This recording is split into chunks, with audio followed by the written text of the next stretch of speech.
నేను నిన్ను ఐగుప్తు రాజు దగ్గరకు నేను నిన్ను పంపిస్తాను. నీవు నా ప్రజలను విడిపించి వారికి నేను సిద్ధపరిచినటువంటి కనాను దేశాన్ని, పాలు తేనెలు ప్రవహించే కనాను దేశానికి నీ వారిని నడిపించుకొని తీసుకొని వెళ్ళాలి. వాళ్ళకి నువ్వు నాయకుడిగా ఉండాలి. నేను నిన్ను బలపరుస్తాను అని ఈ రీతిగా దేవుడైన యెహోవా మోషేతో మాట్లాడుతూ వచ్చాడు. మోషేతో మాట్లాడుతూ వచ్చినప్పుడు మోషే ఏమన్నాడంటే అభ్యంతరాలు చెప్పాడు. అభ్యంతరాలు దేవునికి తెలియజేశాడు. ఏమని తెలియజేశాడయ్యా అంటే నిర్గమకాండం 3వ అధ్యాయం 11వ వచనంలో ఒక మాట ఉంది. అయ్యా నేను ఎంతటి వాడను అన్నాడు. ఏమన్నాడు? అందుకు మోషే నేను ఫరో యొద్దకు వెళ్ళుటకు ఇశ్రాయేలీయులను ఐగుప్తులో నుండి తోడుకొని పోవుటకు నేను ఎంతటి వాడను. చాలు. దేవుడు అంటున్నాడు నువ్వు బయలుదేరయ్యా, నువ్వు లేవు, నువ్వు సిద్ధపడు అని దేవుడు చెబుతుంటే మోషే చెప్పినటువంటి అభ్యంతరాలు అంటే అర్థం చెప్పడం. నేను ఎంతటి ఉన్నాయా, ఆ రాజు అయిన ఫరో ముందు, ఆ గొప్ప వ్యక్తి ముందు నేను నిలబడగలనా, నేను ఇశ్రాయేలు ప్రజలను నడిపించగలనా అని చెబుతూ వచ్చాడు. ఆయన దేవుడు ఊరుకోలేదు. మళ్ళా 4వ అధ్యాయం 1వ వచనంలో అన్నాడు, అందుకు మోషే చిత్తగించుము, వారు నన్ను నమ్మరు, నా మాట వినరు. సాకు చూడండి ఎలా చెబుతున్నాడు. మొదటి సాకు ఏం చెప్తాడు? నేనెంతకున్నాయా, నన్ను ఎవరైనా లెక్క చేస్తారా, నాకు వినిపిస్తారా అని చెప్పాడు. రెండో మాట ఏం చెప్పాడంటే అయ్యో వాళ్ళు నన్ను నమ్మరు, నా మాట నమ్మరు. దేవుడేమో నేను నీ నోటికి తోడుగా ఉంటాను, నువ్వు వెళ్ళయ్యా చెప్తుంటే మోషే ఇలాంటి సాకులు చెప్తున్నాడు. ఇంకా ఏమని చెప్పాడయ్యా అంటే 10వ వచనం అన్నాడు, నేను మాట నేర్పరిని కాను, నేను నోటి మాంద్యము నాలుక మాంద్యము గలవాడను అని చెప్పాడు. అలాంటి వాడిని నేను మాట నేర్పని కాదు, మాట్లాడటం నాకు చేత కాదయ్యా, మాట చెప్పడం చేత కాదు, నేను నోటి మాంద్యం కలిగిన వాడు అంటే నాకు కొంచెం నచ్చుందయ్యా అనేసని అభ్యంతరాలు చెబుతా ఉన్నాడు. ఇంకా ఏమని చెప్తున్నాడు అంటే 12వ వచనంలో అన్నాడు, దేవుడు అన్నాడు నేను నీ నోటికి తోడే ఉంటానయ్యా, వెళ్ళు అనేసి అంటే మోషే అంటున్నాడు 13వ వచనంలో, ప్రభువా నువ్వు పంపదలిస్తే,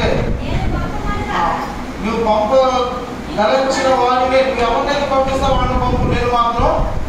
ఇవన్నీ ఏంటయ్యా అంటే దేవుడికి మోషే చెప్పిన సాకులు. చెప్పండి, సాకులు చెప్తాం కదా అనేక సార్లు.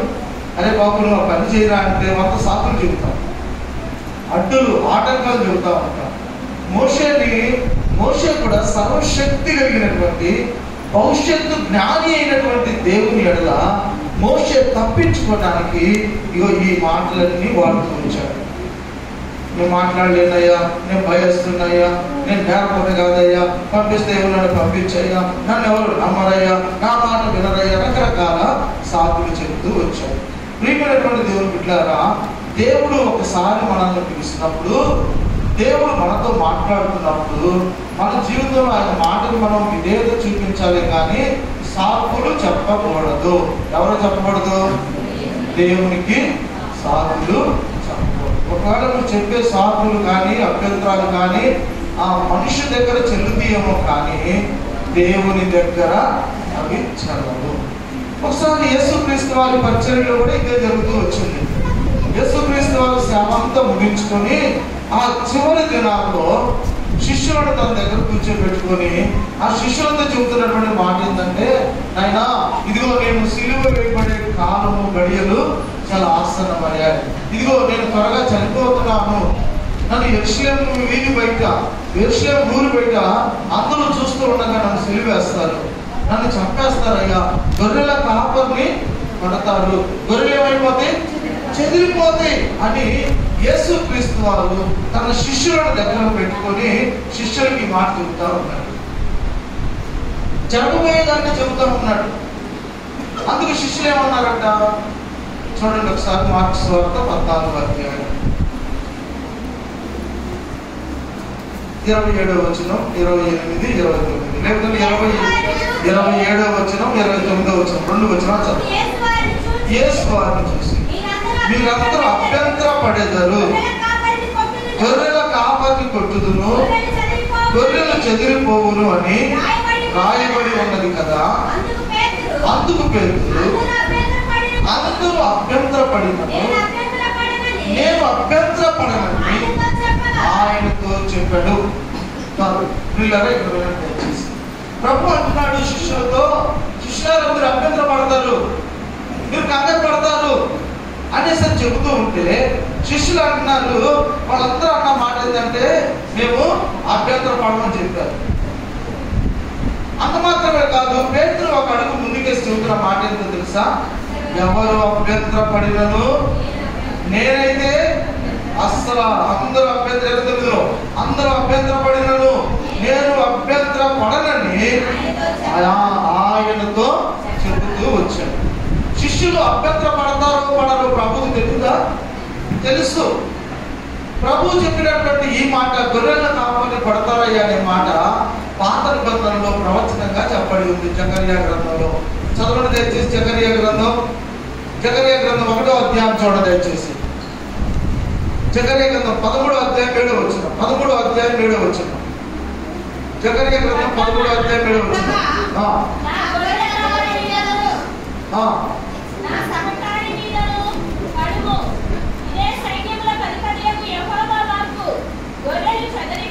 గొర్రెలు చెదిరిపోవును, కాపరిని హతము చేస్తారంట. ఈ ప్రవచనాన్ని యేసుక్రీస్తు వారు ఇక్కడ అనగా యేసుక్రీస్తు వారు సిలువ వేయబడినటువంటి సమయంలో పేతురు గారితో చెబుతా ఉన్నాడు. అయ్యా మీరు ఎలాంటి వాడో నాకు తెలుసు, మీరు కలవరపడతారు, మీరు అభ్యంతర పడతారు అని యేసుక్రీస్తు వారు శిష్యులకు తెలియజేస్తా ఉన్నాడు. భవిష్యత్తులో ఏం జరుగుతుందో, నేను సిలువ వేయబడిన తర్వాత మీరు ఏమైపోతారో ప్రభువు ముందుగానే శిష్యులకు చెబుతా ఉన్నాడు. ప్రియులారా, ఇక్కడ ఒక విషయాన్ని తెలుసుకోవాలి. యేసుక్రీస్తు వారిని సిలువ వేసిన తర్వాత శిష్యులందరూ ఏమైపోయారు? చల్లగా చెదరైపోయారు, పారిపోయారు. అరే యేసును పట్టుకున్నట్లుగా మనల్ని కూడా పట్టుకొని ఇంత ఘోరంగా చంపేస్తారేమో, శ్రమ పెడతారేమో అనేసి శిష్యులు ఒకంత కలవరానికి గురై వాళ్ళు పారిపోయారు. వాళ్ళు పారిపోతారన్న సంగతి యేసుక్రీస్తు ముందుగానే చెబుతూ వచ్చారు. ముందుగానే చెప్పేవాడు ఎవరయ్యా అంటే భవిష్యత్తు జ్ఞాని. హల్లెలూయా. భవిష్యత్తు జ్ఞాని. మనం పుట్టక ముందే మనం ఏమవుతామో దేవునికి సమస్తము తెలుసు. హల్లెలూయా. మనం పుట్టక ముందే మన పరిస్థితి ఏంటో, మన బ్రతికేంటో, మన జీవితం ఎలా ఉంటుందో, మనం ఏమై ఉంటామో దేవునికి సమస్తము కూడా తెలుసు. ఆది కాండంలో ఇద్దరు పుట్టక ముందే దేవుడు చెప్పాడు. ఎవరాడు? యాకోబు, యాకోబు, యాకోబు, ఏశావు, యోసేపు గారు, ఏశావు. వాడు పుట్టక ముందే దేవుడు ప్రవచనం చెప్పాడు. పెద్దవాడు చిన్నవాడికి దాసుడు అవుతాడు,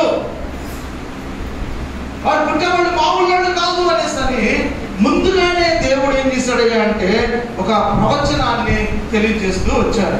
ఇక్కడ కూడా యేసుక్రీస్తు వారు ముందుగానే చెబుతా ఉన్నాడు, బాబు శ్రమలు వస్తాయి, కష్టాలు వస్తాయి, గొర్రెల కాపరిని పడతారు, గొర్రెలైనటువంటి మీరు అందరూ కూడా చల్లచెదరైపోతారయ్యా అనేసి చెబుతూ ఉంటే శిష్యులు ఏమన్నారో తెలుసా? శిష్యులు అన్నారు, అయ్యా ఎవరు అభ్యంతర పడినా మేము మాత్రం అభ్యంతర పడము అని చెప్పారు. అంటే దీని అర్థం ఏంటి? ప్రభు చెప్పే మాట అబద్ధమా? ప్రభు ఒక మాట పలుకుతూ ఉంటే ఆ మాటకి అలాగా ప్రభువా మరి ఏం చేయమంటావు ప్రభు అనేసి అడగకుండా ప్రభువుకి అడ్డు చెప్పడం అభ్యంతరం అంటే. ఆ శిష్యులందరూ అభ్యంతరపరిచారు. శిష్యుల్లో ఒక శిష్యుడైనటువంటి పేతురు ఒక అడుగు ముందుకేసి ఏమన్నాడు తెలుసా? అందరూ అభ్యంతరపడినా, అందరంటే ఎవరు? మిగతా శిష్యులందరూ అభ్యంతరపడినా నేను మాత్రం అభ్యంతరపడను ప్రభువా అని చెప్పాడు. అప్పుడు యేసుక్రీస్తు ఏమన్నాడు తెలుసా? యేసుక్రీస్తు అతను చూసి ఈ రోజు రాత్రి, నేటి రాత్రి కోడి 2 మార్లు కూయక మునిపే నీవు అని ముమ్మారు చెప్పేదవని ప్రభువు చెప్పాడు. పేతురు యొక్క విశ్వాసం ఎంత ఉందో ప్రభువుకి ముందుగానే తెలుసు. ఈ దుడుకు పేతురు శిష్యులందరూ నీకేం జరగదులే అని అడ్డం చెప్తే ఈ పేతురు గారు ఒక అడుగు ముందుకేసి అన్నాడు, ఇదిగో ప్రభువా వీళ్ళందరూ అభ్యంతరం పడిన ఒకవేళ నేను మాత్రం అభ్యంతర పడతా, నేను నీకోసం చావడానికైనా సిద్ధమే అని చెబుతూ వచ్చాడు, గొప్పలు చెప్పుకుంటూ వచ్చాడు. అప్పుడు ప్రభు ఏమన్నాడు, పేతురు ఈ రాత్రి కోడి 2 మార్లు కూయక మునుపు నీవు 3 మార్లు అబద్ధం ఆడతావు అని చెప్పాడు.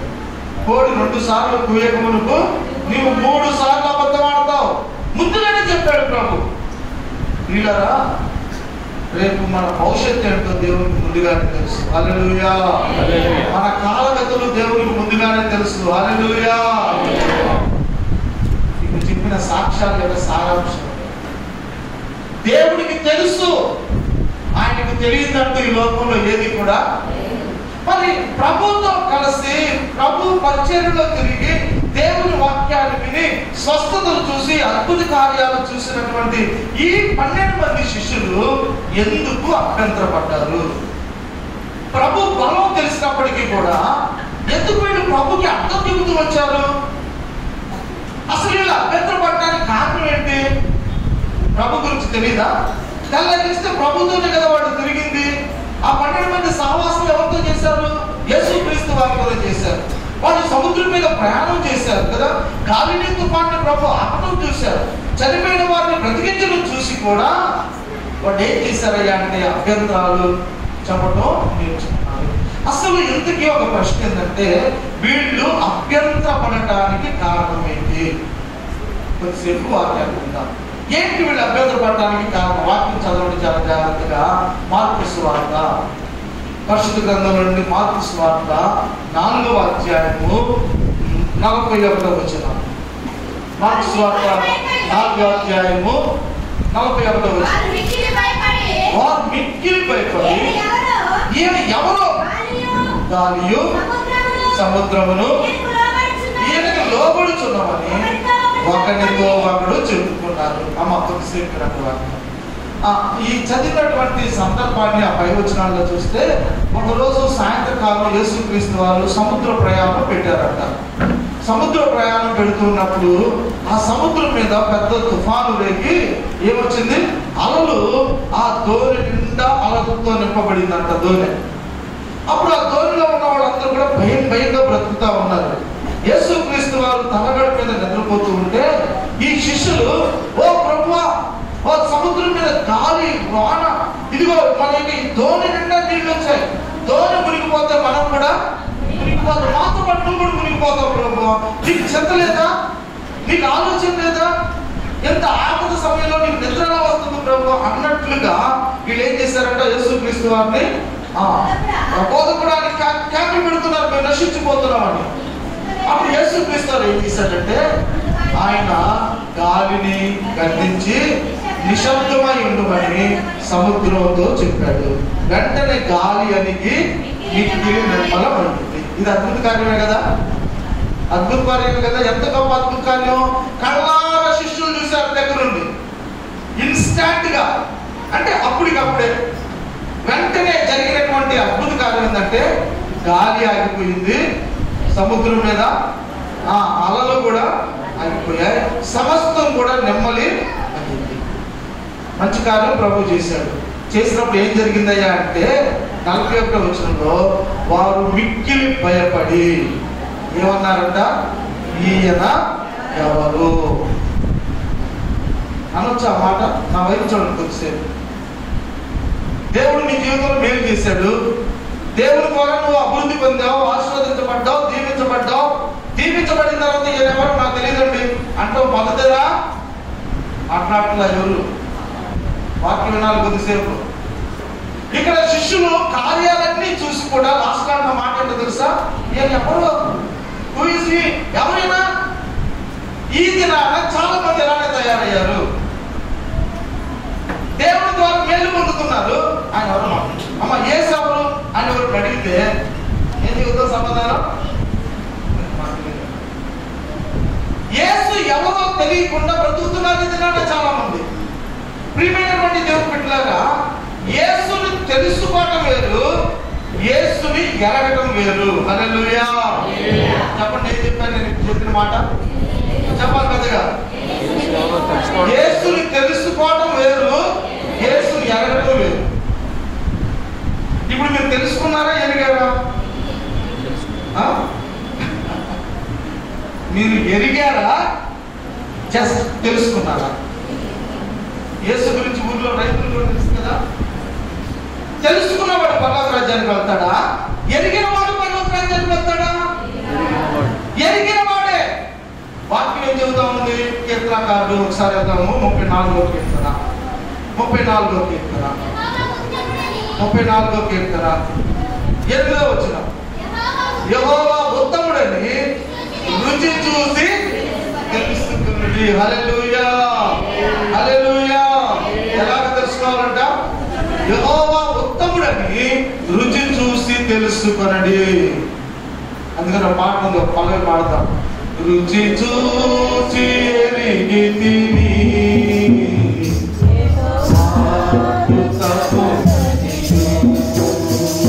రుచి చూచి ఎరిగితిని యెహోవా ఉత్తముడనియు రక్షకునాశ్రయించి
తెలుసుకోవాలంట?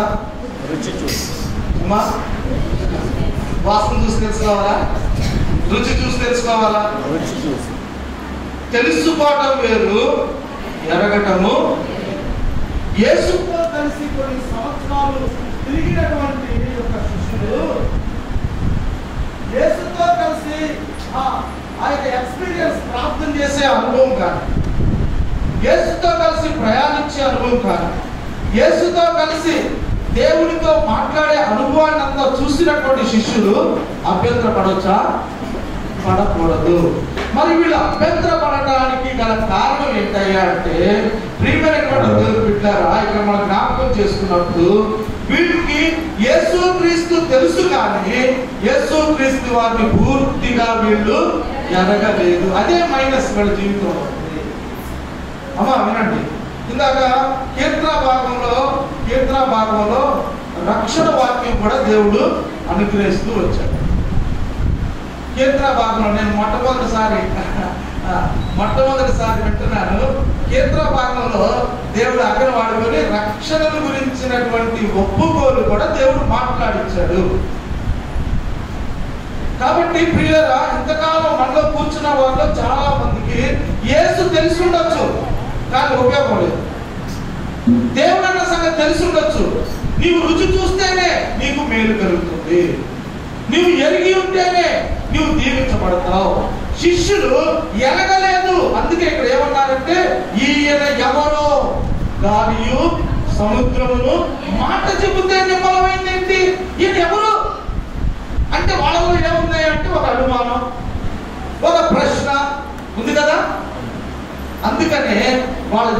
వాక్యాల్లో యేసుక్రీస్తు ఈ ఆయన సిలువ మరణానికి వెళ్ళేటప్పుడు చెప్తున్నాడు ఈ మాటలు. ఇప్పుడు 29వ వచనం చదవండి. 14వ అధ్యాయం 29వ వచనం. అమ్మా 28. అయితే నేను లేచిన తర్వాత మీకంటే ముందుగా గలిలయలోనికి వెళ్ళేదను అని యేసుక్రీస్తు వారు చెబుతూ వచ్చారు. ప్రియులారా, ఈ మధ్యాహ్న కాల సమయంలో ఎరిగిన వారిదే పరలోక రాజ్యం. హల్లెలూయా.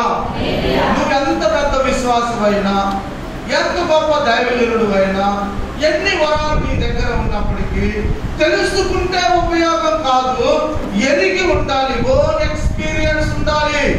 అందుకనే కేంద్రకారుడు అన్నాడు, రుచి చూసి తెలుసుకోండి. దేవుని ప్రేమ రుచి చూస్తే తెలుస్తుంది, దేవుని అనుగ్రహం రుచి చూస్తే. ఈ దినాన చాలా మంది ఆయన ఎవరో పూర్తిగా తెలుసుకోవట్లేదు. ఒకసారి యోహాను సువార్తలోకి వెళ్దాం. 5వ అధ్యాయం చదువుకుందాం దయచేసి. 5వ అధ్యాయము 13వ వచనాన్ని చదవండి.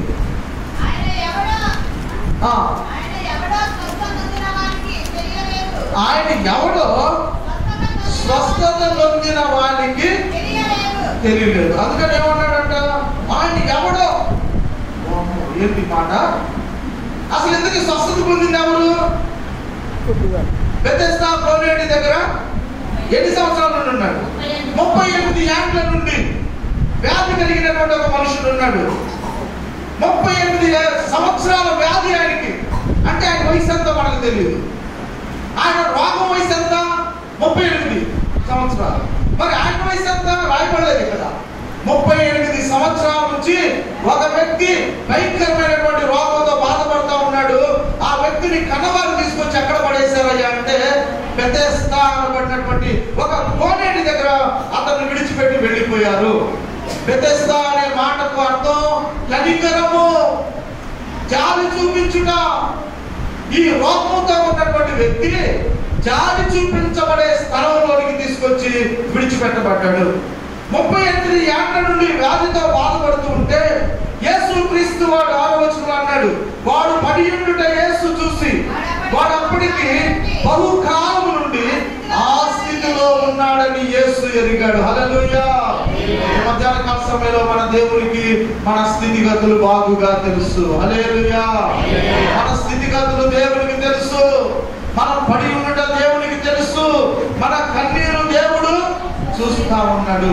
ఆయన అనంత జ్ఞాని అని నేను చెబుతూ వచ్చాను. కాబట్టి ఇక్కడ ఈ 38 ఏళ్ల నుండి వ్యాధితో బాధపడుతున్న వ్యక్తి యొక్క పరిస్థితిని చూసి దేవుడు జాలి చూపించి అతన్ని బాగు చేయడానికి దిగొచ్చి అంటున్నాడు, అయ్యా స్వస్థత పడ కోరుచున్నావా అని వాడిని అడుగగా వాడు అన్నాడు, అయ్యా నీళ్లు కదిలింపబడినప్పుడు కోనేటిలోనికి నన్ను దించడానికి నాకు ఎవడునూ లేడు. ఎవరు లేదంట? అమ్మా చెప్పండి, ఎవరు లేరు? ఎవరో భక్తులు పాట రాశాడు కదా, ఎవరు లేక ఒంటరినై అందరికీ నేను దూరమై భారమై అనాదిగా బ్రతుకుతున్నానయ్యా. ఎలా బ్రతుకు? అందరూ ఉన్నారు, ఏ సుఖం? ఆపదలో సహాయం చేసేవాడు లేరు, ఆదుకునేవాడు లేరు, ప్రార్థించేవాడు లేరు, బలపరిచేవాడు లేరు. అందరూ ఉన్న అనాథునయ్యా నేను అని ఆ భక్తుడు అనుభవంలో రాస్తున్నాడు. ఇక్కడ ఈ యొక్క కోనేటి దగ్గర బాధపడుతున్నటువంటి వ్యక్తి అంటున్నాడు, బాగుపడాలని ఆశ ఉందయ్యా నాకు, కానీ నాకు సహాయం చేయడానికి ఎవరు కూడా లేరు. ఈ మాటతో దేవుడు మనతో మాట్లాడుతూ ఉన్నాడు. ప్రియులారా, దేవుని బిడ్డలారా, నీకు సహాయం చేసేవారు ఎవరు లేరా ఈ లోకంలో? అయితే యేసు ఉన్నాడు. హల్లెలూయా. రక్షకుడు ఉన్నాడు, విమోచకుడు ఉన్నాడు, రహస్య స్థలంలో మరుగై ఉన్న ధనాన్ని అనుగ్రహించేవాడు ఉన్నాడు. లోకములో ఉన్నవాడి కంటే ఆయన గొప్పవాడిగా ఉన్నాడు. హల్లెలూయా. కాబట్టి ఈ వ్యక్తితో దేవుడు ఈ విషయాలు మాట్లాడుతూ చెప్పాడు, బాబు నీకు సహాయం చేసేవారు ఎవరు లేరా? అయితే ఇదిగో నేను నీతో చెప్పే మాట ఏంటంటే, నీవు లేచి నీ పరిపెత్తుకున్నాడు అని యేసుక్రీస్తు వారు చెప్పాడు. దేవునికి మహిమ కలుగును గాక. నీ పరిపెత్తుకున్నాడు. ఇప్పుడు దాకా నువ్వు పడ్డ దారిద్ర్యం, నీ యొక్క శాపగ్రస్తమైనటువంటి బ్రతుకు, నీ భోగాల జీవితం, నీ అప్పుల బ్రతుకు ఇక ఫుల్ స్టాప్ చెబుతున్నాడు. ఇక నువ్వు లేవు పైకి, నువ్వు లేచి నడవని యేసుక్రీస్తు వారు చెప్పాడు. ఇది అద్భుతకాలమే కదా. గొప్ప మేలే కదా దేవుడు చేసింది. మేలు పొందినటువంటి వ్యక్తి, మేలు పొందినవాడు, రోగం బాగైంది, స్వస్థత పొందినటువంటి ఆ వ్యక్తి తర్వాత యేసుక్రీస్తు వారి గురించి ఏం చెబుతున్నాడో తెలుసా? 11వ వచనం అన్నాడు, ఆయన ఎవడో. ఏమంటున్నాడమ్మా? అమ్మా ఎక్కడ చెప్పాలి, ఏమన్నాడు అనొచ్చు ఆ మాట? కృతజ్ఞతతో కూడిన పదవి అయింది అనకూడదు. ఆయన ఎవడనయ్యా? నేను చేస్తే సాక్ష్యం చెబుతా, లేదంటే లేదు. ఆయన ఎవడో? ఇంకా చూస్తే పక్కన తిరిగినటువంటి శిష్యులు అన్నారు, ఇప్పుడు చూస్తే 38 సంవత్సరాల రోగి బాగుపడి ఆయన ఎవడో నాకు తెలియదు. అంటే ఈ వ్యక్తి యేసుక్రీస్తు వారిని పూర్తిగా ఎరగని వాడిగా ఉన్నాడు.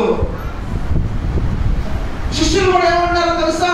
ఇదిగయ్యా గొర్రెల కాపరైనటువంటి నన్ను పడతారు, మీరు చల్లా చెదిరిపోతారు అని ప్రభు చెబుతూ ఉంటే శిష్యులు చెబుతున్నారు, నీకేం కాదులే, నీకు అలా అవ్వదులే, అభ్యంతరపడతా ఉన్నారు. అభ్యంతరపడడానికి కారణం యేసుక్రీస్తు వారి గురించి వారికి పూర్తిగా తెలియలేదు. వారు యేసుక్రీస్తు వారిని ఎరగలేదు. మత్తయి సువార్త 7వ అధ్యాయం 21వ వచనం చూడకుండా చెప్పిన వాళ్ళకి ఇప్పుడే బహుమానం.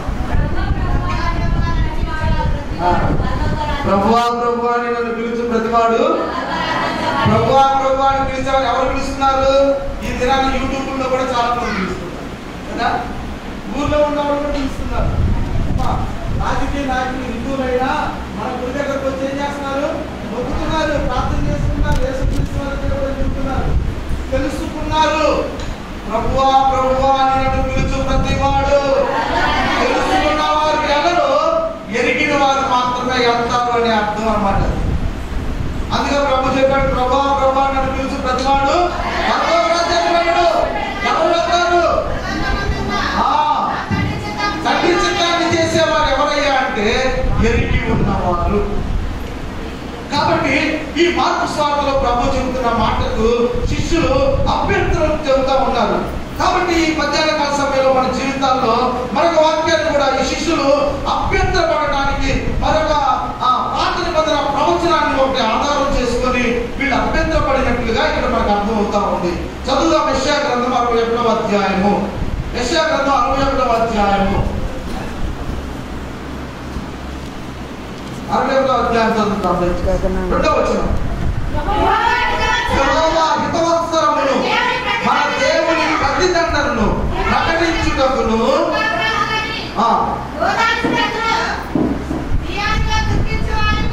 చాలు చాలు చాలు.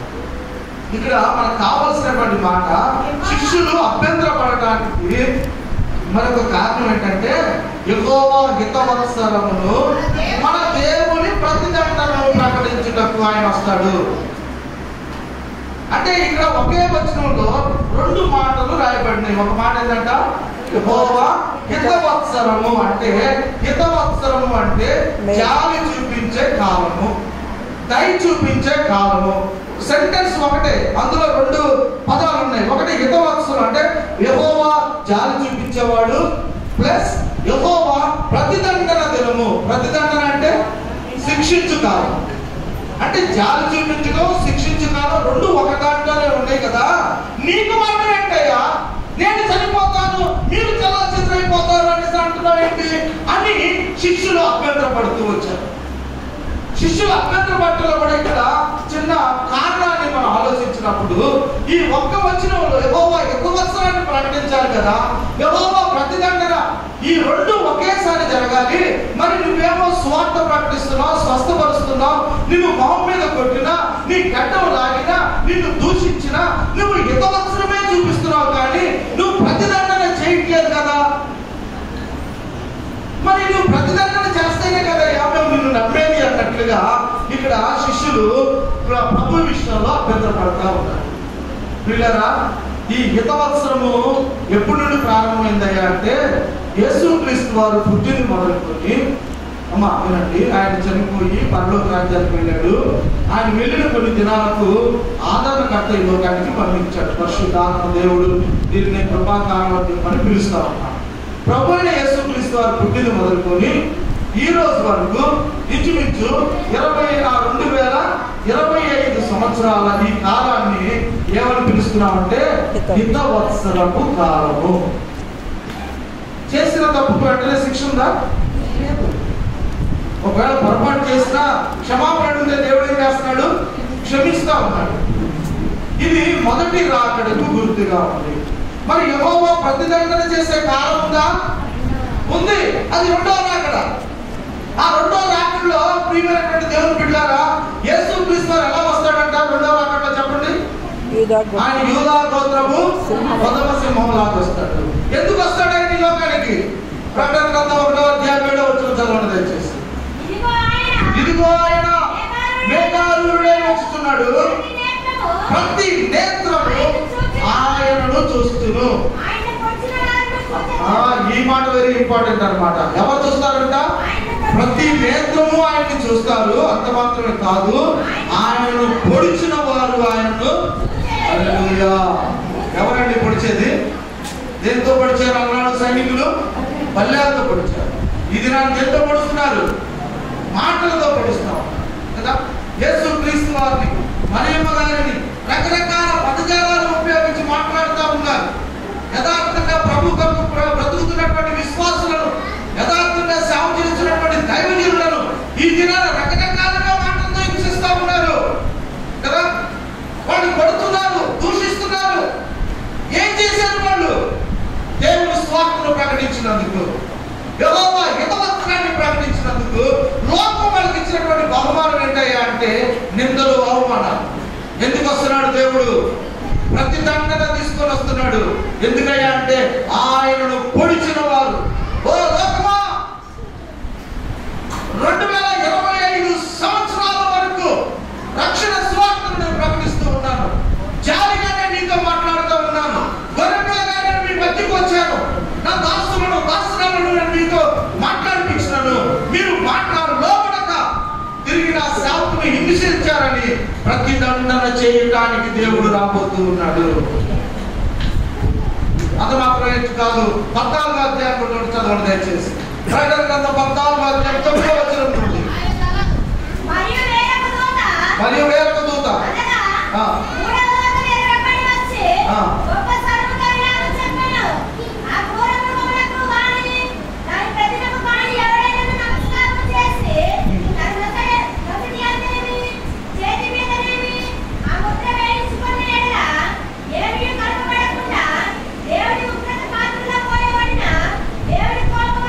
దేవుని కోపమును మద్యమును వాడు త్రాగును, పరిశుద్ధుల దూతల ఎదుటను, గొర్రె పిల్ల ఎదుటను, అగ్ని గంధకముల చేత వాడు బాధించబడతాడు. 11వ వచనం లాస్ట్ లో అన్నాడు, రాత్రి వాళ్ళు నెమ్మది లేని వారై ఉంటారు. హల్లెలూయా.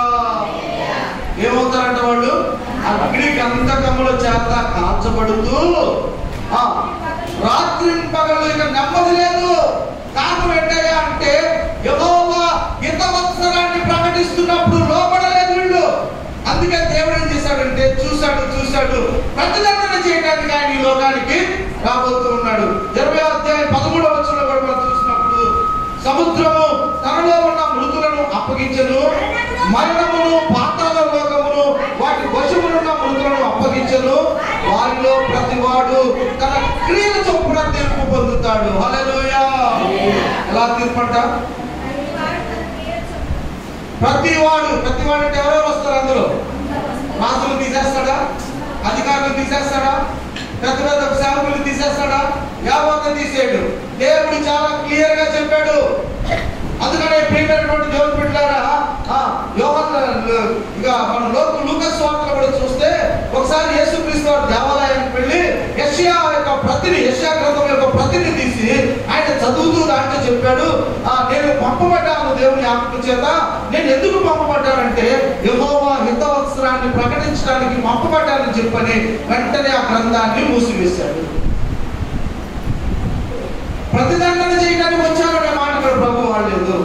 కాబట్టి ఇక్కడ మనం జ్ఞాపకం చేసుకున్నప్పుడు ప్రతిదండన ఎలా ఉంటుందయ్యా అంటే ఆ దినాన ప్రతి ఒక్కరు కూడా తమ క్రియలను బట్టి, చేసినటువంటి పనులను బట్టి ప్రతి వాడు కూడా తీర్పులోనికి మనకి కీర్తన భాగంలోనే దేవుడు ఒప్పుకోలు చేసుకోమని ఈ రోజున దేవుడు మాట్లాడారు. రక్షణ ఒప్పుకోలు చేసుకో, పాపం ఒప్పుకోలు చేసుకో.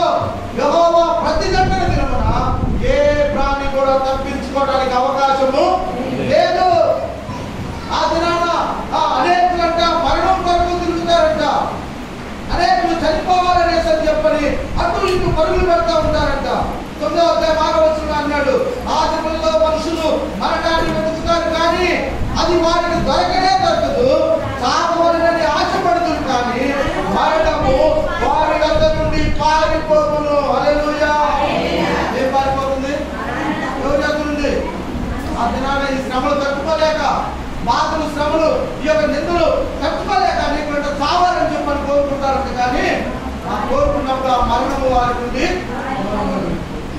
అందుకని నా ప్రియమైనటువంటి దేవుడు పిల్లరా, ఇక్కడ యేసుక్రీస్తు వారు చెబుతున్నటువంటి మాట ఏంటంటే, ఓ లోకమా, ఎవరైతే యేసుక్రీస్తు వారి గురించి అభ్యంతరపడతారో, అభ్యంతరపడుట ద్వారా లోకానికి శ్రమ కలుగుతుంది. అభ్యంతరాలు ఏ వ్యక్తి ద్వారా వస్తాయో ఆ వ్యక్తికి శ్రమ కలుగుతుందని యేసుక్రీస్తు వారు. అభ్యంతరాలు రాకమానవుడు ఎవరి ద్వారా అయితే వస్తాయో, ఎవరైతే అభ్యంతరానికి, ఎవరైతే గొడవకు కారకులవుతారో, ఎవరైతే ఒక మంచి పనిని చేయడానికి కారకులవుతారో, ఎవరైతే దేవుడిని అవమానపరచడానికి కారకులవుతారో, ప్రభు చెప్పిన మాట ఏంటో తెలుసా, వారికి శ్రమ కలుగుతుంది. బాప్తిస్మం ఇచ్చి యోహాను ఒకసారి యేసుక్రీస్తు వారి వద్దకు తన శిష్యులు పంపించాడు. శిష్యులు పంపించి ఆ శిష్యుల ద్వారా ఒక మాట అడిగించాడు. చూడండి దయచేసి మత్తయి సువార్తను, మత్తయి సువార్త 11వ అధ్యాయంలో చదువుతాం.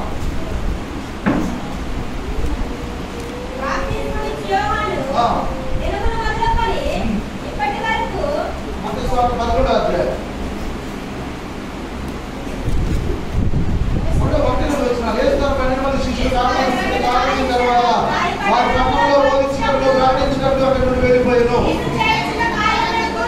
క్రీస్తు చేయించిన కార్యములను యోహాను చెరసాలలో విని, రాబో వాడు నీవేనా, నేను మరి ఒకరి వరకు కనిపెట్టాలా? ఇక్కడ యోహాను గారు కూడా అభ్యంతర పడుతున్నాడంట. ఏమైనా అభ్యంతర పడుతున్నాడు? అసలు ఈయన నిజమైన దేవుడు ఏనైనా, లేదంటే ఇంకేమైనా వస్తారా, మన ఎవరికొకైనా నిరీక్షించాలా అనేసరి యోహాను అంట తన శిష్యులను యేసుక్రీస్తు వారి ఎదుగు పంపించాడు. అప్పుడు యేసుక్రీస్తు వారు వారిని చూసి ఏమన్నాడో తెలుసా, మీరు వెళ్ళి వినవాటిని కన్నవాటిని యోహానుకు తెలిపండి. గుడ్డివారు చూపు పొందుతున్నారు, గుడ్డివారు నడుస్తున్నారు, కుష్ఠరోగులు శుద్ధులవుతున్నారు, చెవిటివారు విడుతున్నారు, చనిపోయిన వారు లేపబడుతున్నారు, పేదలకు సువార్త ప్రకటించబడుతున్నది. మరియు నా విషయమై అభ్యంతరపడనివాడు ధన్యుడని ఉత్తరం ఇచ్చాను. నా విషయమై అభ్యంతర పడనివాడు. మధ్యాహ్నం ఎవరికైనా అభ్యంతరం ఉందా? యేసుక్రీస్తు వారి గురించి ఎవరికైనా అభ్యంతరం పడుతున్నారా? బాప్తిజం ఇచ్చి యోహానికి అభ్యంతరం వచ్చిందంట. అసలు ఇంతకీ యోహాను యేసుక్రీస్తు వారు ఎవరిని పరిచయం చేశాడు? యోహాను సువార్తలో ఇదిగో ఆయన లోక పాపములను మోసుకొని పోవు. ఎవరు చెప్పారు ఈ మాట? బాప్తిజం ఇచ్చి యోహాను చెప్పాడు. ఈయన లోక పాపాలు మోసుకొని పోవు దేవుని గొర్రెపిల్లని చెప్పిన వ్యక్తికి అనుమానం వచ్చింది, ఈయన రక్షకుడా కాదా? ఈ మధ్యాహ్నం శిష్యులు కూడా అభ్యంతర పడతా ఉన్నారు. ప్రభు చెప్పిన మాట ఏంటో తెలుసా, ఇదిగో నేను చనిపోయి తిరిగి లేచిన తర్వాత నేను మీకంటే ముందుగా ఎక్కడికి వెళ్తాను, గలిలయలోనికి నేను వెళ్తాను, మీరు నన్ను అక్కడ చూస్తారని యేసుక్రీస్తు వారు చెబుతూ వచ్చాడు. ఎప్పుడు శిష్యుల కళ్ళు తెరవబడ్డాయి అంటే, వినండి, శిష్యుల కళ్ళు ఎప్పుడు తెరవబడ్డాయి? ప్రభుతో ఉండి కూడా అనుమానాలు అభ్యంతరాలు పడుతున్నటువంటి శిష్యుల కళ్ళు ఎప్పుడు తెరవబడ్డాయి అంటే, యేసుక్రీస్తు వారు చనిపోయి 3వ దినాన తిరిగి లేచిన తర్వాత. హల్లెలూయా, హల్లెలూయా. యోధాన్ని పక్కన పెడితే మిగతా శిష్యులందరూ కూడా యేసుక్రీస్తు యొక్క పునరుద్ధాన శక్తిని పొందుకొని వారి హృదయంలో ఉన్నటువంటి అనుమానాలు, వారు కలిగి ఉన్నటువంటి అభ్యంతరాలన్నీ కూడా విడిచిపెట్టి ప్రభు వరకు ముందుకు కొనసాగారు. యేసుక్రీస్తు వారు లేచిన తర్వాత శిష్యులు బలపరచబడ్డారు. అప్పుడు దాకా అనుమానాలతో బ్రతికారు. ప్రభు పునరుత్థాన బలాన్ని పొందుకున్న తర్వాత వారిలో ఉన్నటువంటి అనుమానాలన్నీ కూడా, అప్పుడు దాకా ఈయన ఎవరు, ఈయన దెయ్యం అనుకుంటారు, ఈయన పోతం అనుకుంటారు, రకరకాల అభిప్రాయాలు కలిగిన వాళ్ళు వారి బలహీనతలన్నీ కూడా ఒప్పుకొని ప్రభు కొరకు బలము తెచ్చుకొని దేవుని సువార్తను జరిగించారు. ఈ మధ్యాహ్న కాల సమయంలో ప్రియులారా, మన జీవితాల్లో కూడా దేవుని గురించి తెలుసుకుంటున్నాం, కానీ ఆయన మనం ఎరగట్లేదు. ఎవరో యేసు గురించి 2 మాటలు చెప్పమంటే చెప్పలేకపోతున్నాం మనం. ఈ మధ్యాహ్న కాల సమయంలో నీలో ఉన్నటువంటి అభ్యంతరాలు నిన్ను నరకానికి తీసుకెళ్తాయి. నీలో ఉన్నటువంటి అభ్యంతరాలు సాతాను అంటాడు, అభ్యంతరం పడతా ఉండు, అడ్డం చెబుతా ఉండు. వాడి ఉద్దేశం ఏంటి? ఒక ఆత్మను నరకానికి తీసుకెళ్తాం.